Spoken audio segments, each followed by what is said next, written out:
À l'heure où les questions environnementales deviennent cruciales en Afrique centrale, le Festival Congo River 2025 propose une alliance inédite entre écologie, culture et science autour du fleuve Congo, pilier vital du continent. Pour en parler, nous recevons Vincent Kounda. Bonsoir. Bonsoir Lydia. Vous êtes directeur et coordinateur général du festival. Et oui, on a parlé de la guerre dans l'est de la RDC. Mais c'est aussi ça, le Congo, le Festival Congo River qui entame sa 5e édition. Thème cette année, eau et forêt. En quoi cette édition 2025 est-elle différente des précédentes? Donc, l'année passée, j'étais sur votre plateau et c'était l'édition Poul Malébo. On l'avait fait entre Brazzaville et Kinshasa. Oui. Pour développer le tourisme transfrontalier entre les pays africains. Et vous savez que le fleuve Congo, on le partage avec Brazzaville et Kinshasa. Alors, cette année, nous rentrons à Kinshasa. Ouais, c'est un retour. Après 3 ans, parce que l'année écoulée, nous étions à Mwanda, à l'embouchure du fleuve. Et là, maintenant, nous rentrons à Kinshasa, dans une réserve qui s'appelle Bombolumene, qui sont 2 confluents du fleuve Congo, mais c'est une réserve où il y a une grande forêt primaire et nous allons organiser un camping scientifique pendant 4 jours et le thème, on va parler de l'eau et de la forêt parce que nous avons compris que tout était en fait en synergie, tout était lié, l'eau dépendait de ce fleuve et le fleuve Congo aussi dépendait de cette forêt. Et l'idée, quel message à transmettre aux jeunes, aux chercheurs, aux scientifiques, aux décideurs également? Alors, le plus grand challenge du Festival Congo River, c'est cette révolution des mentalités parce que nous devons sensibiliser les jeunes, nous devons sensibiliser les pouvoirs publics aux enjeux environnementaux. Le fleuve Congo, c'est la colonne vertébrale de notre pays et c'est un des piliers écologiques vitaux, même non seulement de la République démocratique du Congo, non seulement de l'Afrique, mais de toute la planète parce qu'il est essentiel à la protection d'un des plus grands poumons verts de la planète qui est le bassin du Congo.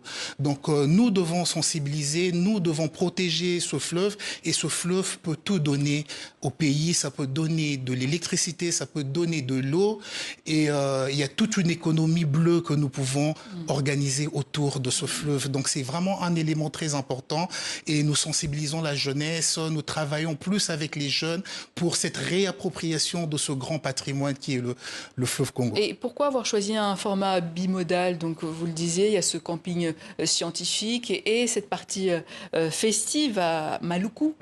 Oui, effectivement, en fait, le Festival Congo River, c'est le tout premier festival de la République démocratique du Congo qui célèbre ce majestueux fleuve Congo.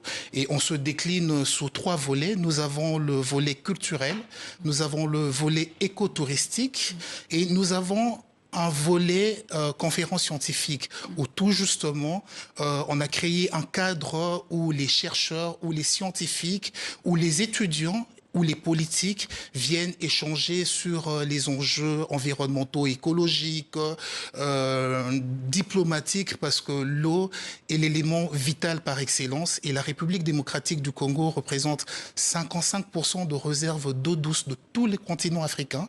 Donc c'est vraiment énorme.